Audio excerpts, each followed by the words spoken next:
بسم اللہ الرحمن الرحیم۔ میں ہوں عمران احمد اور آپ دیکھ رہے ہیں میرا YouTube channel AIO audio books. پیش خدمت ہے اس ناول کا اگلا حصہ، تو چلیے شروع کرتے ہیں۔ ایلا جان گئی کہ پوسٹ کارڈ سے لٹریری ایجنٹ کے تجسس کو ہوا ملی ہوگی، لیکن سٹیو ایسا شخص نہ تھا جس کے پاس کسی نو آموز مصنف کی تحریر پڑھنے کا وقت ہو، سو اس نے وہ پلندہ اپنی اسسٹنٹ میشیل کے حوالے کر دیا ہو، جس نے اسے اپنی نئی اسسٹنٹ کے سپرد کیا۔ یوں دلکش کفر اب ایلا کے ہاتھوں میں تھا۔ وہ نہیں جانتی تھی کہ یہ صرف کوئی کتاب نہ ہوگی، بلکہ ایک ایسی کتاب جو اس کی زندگی بدل کر رکھ دے گی۔ یہ کہ جس دوران وہ اسے پڑھ رہی تھی اس کی زندگی دوبارہ تحریر کی جائے گی۔ ایلا نے پہلا صفحہ پلٹا۔ مصنف کے بارے میں ایک تحریر تھی: ایزی زہارا جب دنیا کا سفر نہ کر رہے ہوں تو ایمسٹرڈیم میں اپنی کتابوں، بلیوں اور کچھووں کے ہمراہ رہتے ہیں۔ دلکش کفر ان کا پہلا اور غالباً آخری ناول ہے۔ ان کا ناول نگار بننے کا کوئی ارادہ نہیں، اور انہوں نے یہ کتاب خالصتاً صوفی شاعر رومی اور ان کے محبوب شمس تبریز کی محبت اور تحسین میں لکھی ہے۔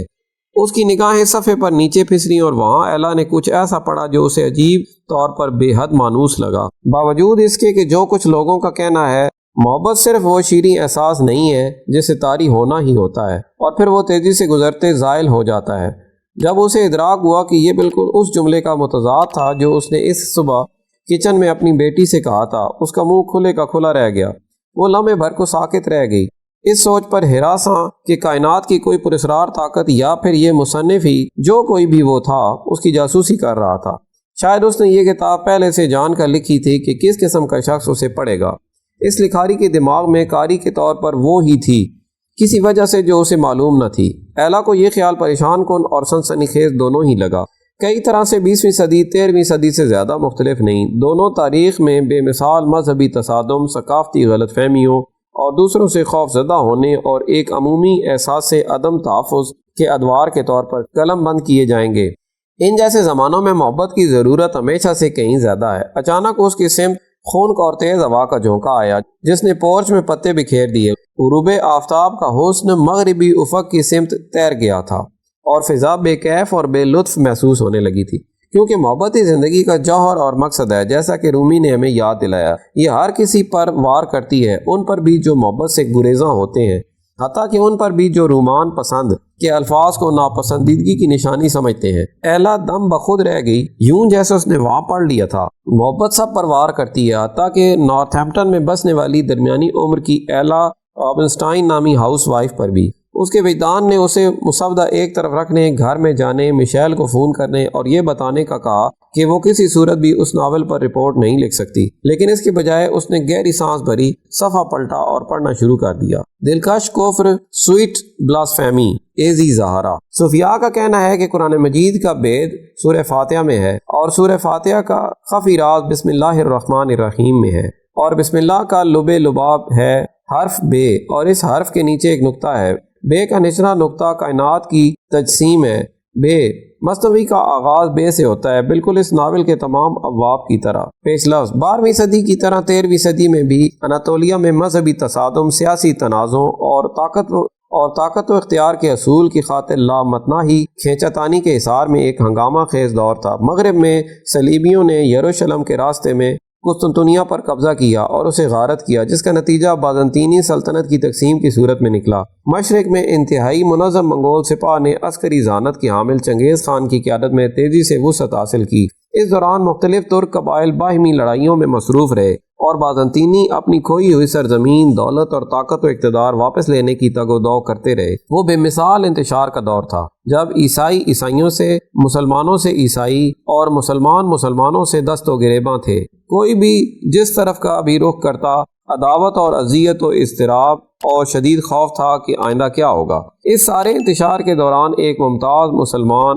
عالم رہتے تھے جنہیں سب جلال الدین رومی کے نام سے جانتے تھے۔ ان کی عرفیت تھی مولانا، ہمارے استاد، جو انہیں بہت سے لوگ کہتے تھے۔ پورے علاقے میں اس سے باہر بھی ان کے ہزاروں شاگرد اور عقیدت مند تھے اور انہیں سب مسلمانوں کے لیے مینار نور سمجھا جاتا تھا۔ 1244 میں مولانا رومی کی ملاقات شمس تبریز سے ہوئی۔ غیر روایتی انداز و اطوار اور ملحدانہ دعووں والے ایک سرگرداں درویش ان کی اتفاقی ملاقات نے دونوں کی زندگیاں بدل دیں ایک ہی وقت میں۔ یہ آغاز تھا ایک مضبوط اور منفرد دوستی کا جسے آنے والی صدیوں میں صوفیاء نے دو بحر کے ملاپ سے تشبیہ دینا تھی۔ اس غیر معمولی رفیق سے ملنے پر مولانا رومی تمام رسمی اصولوں اور پابندیوں سے آزاد ہونے کی جرأت کرتے ہوئے ایک مرکزی دائرے کے عالم سے ایک مخلص صوفی، جذبہ شوق سے سرشار شاعر، محبت کے وکیل اور صوفی درویشوں کے وارفتہ رقص کے بانی بن گئے۔ گہرائی میں جمع تعصب اور تصادم کے دور میں وہ اپنے دروازے تمام پس منظر کے لوگوں کے لیے کھولتے ہوئے آفاقی روحانیت کے لیے اٹھ کھڑے ہوئے۔ ظاہری جہاد کے بجائے جسے کافروں کے خلاف جنگ کے طور پر بیان کیا جاتا ہے اور جس پر ان دنوں کی طرح آج بھی بہت سے لوگ عمل کرتے ہیں، رومی باطنی جہاد کے لیے اٹھے جس کا مقصد اپنی انا نفس کے خلاف لڑنا اور آخر اس پر غلبہ پانا تھا۔ تاہم ان خیالات کا خیر مقدم ہر کسی نے نہ کیا، بالکل جیسے سب لوگ محبت کے لیے اپنے در دل وا نہیں کرتے۔ شمس تبریز اور مولانا رومی کے درمیان مضبوط روحانی تعلق افواہوں، بہتان اور اعتراض کا ہدف بن گیا۔ وہ غلط فہمی کا نشانہ بنے، ان سے حسد کیا گیا، انہیں رسوا کیا گیا اور آخر میں ان کے قریب ترین لوگوں نے ان سے دغا کیا۔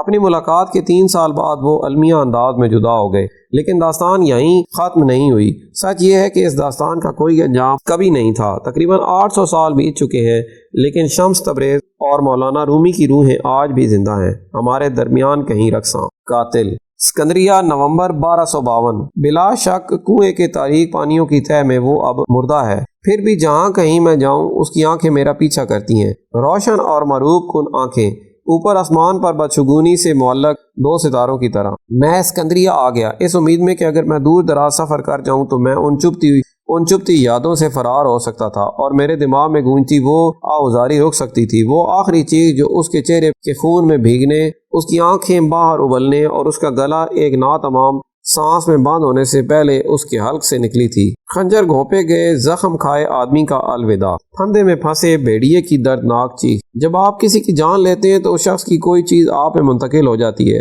آہ، خوشبو یا کوئی انداز۔ میں اسے ستم رسیدہ کی بددعا کہتا ہوں۔ یہ آپ کے بدن سے چمٹ جاتی ہے، آپ کی جلد میں گھس کر سیدھی دل کا رخ کرتی ہے اور یوں آپ کے اندر رہنے بسنے لگتی ہے۔ وہ لوگ جو مجھے سڑک پر چلتا پھرتا دیکھتے ہیں کسی طور یہ نہیں جانتے، لیکن میرے اندر ان تمام آدمیوں کے نشانات یا سراغ زندہ ہیں جن کی جانیں میں نے لیں۔ میں کسی نادیدہ ہار کی طرح انہیں اپنی گردن میں پہنتا ہوں، ان کی موجودگی اپنے بدن پر محسوس کرتے ہوئے کسی ہوئی اور بوجھل۔ اگرچہ یہ تکلیف دہ محسوس ہوتا ہے مگر میں اس بوجھ کے ساتھ جینے کا عادی ہو چکا ہوں اور اسے اپنے کام کے حصے کے طور پر قبول کر لیا ہے۔ جب سے قابیل نے حابیل کا قتل کیا ہے، ہر قاتل میں وہ آدمی سانس لیتا ہے جسے اس نے قتل کیا۔ اتنا میں جانتا ہوں، مجھے اس پر پریشانی نہیں ہوتی، اب مزید نہیں۔ لیکن پھر پچھلے واقعے کے بعد میں اس قدر بری طرح گڑبڑا کیوں گیا تھا؟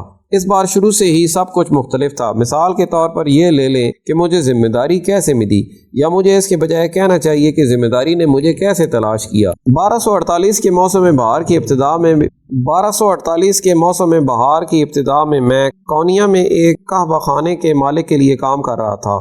2 جنسیہ خواجہ سرا جو اپنے غصے اور غضب کے لیے مشہور تھا، میری ذمہ داری تھی طوائفوں کو قابو کرنے میں اس کی مدد کرنا اور جو گاہک آپے سے باہر ہو جاتے انہیں دھمکانا۔ مجھے وہ دن واضح طور پر یاد ہے، میں ایک طوائف کی تلاش میں تھا جو خدا کی تلاش و جستجو میں کعبہ خانہ سے فرار ہو گئی تھی۔ وہ ایک خوبصورت لڑکی تھی جس نے ایک طرح سے میرا دل توڑا تھا، کیونکہ جب میں اسے پکڑ لیتا تو میں اس کا چہرہ اس بری طرح مسخ کرنے والا تھا کہ کوئی بھی مرد اس پر کبھی دوسری نظر نہ ڈالنا چاہتا۔ میں اس بیوقوف عورت کو پکڑنے کے قریب ہی تھا جب مجھے اپنی دہلیز پر ایک پراسرار خط ملا۔ میں نے لکھنا پڑھنا کبھی نہ سیکھا تھا، سو میں اسے مدرسہ لے گیا جہاں میں نے خط پڑھنے کے لیے ایک طالب علم کو ادائیگی کی۔ کھلا یہ کہ وہ ایک گمنام خط تھا جس کے آخر میں درج تھا: چند سچے مسلمان، ہمیں مستند ذرائع سے معلوم ہوا ہے کہ تم کہاں سے ہو اور تم اصل میں کون ہو۔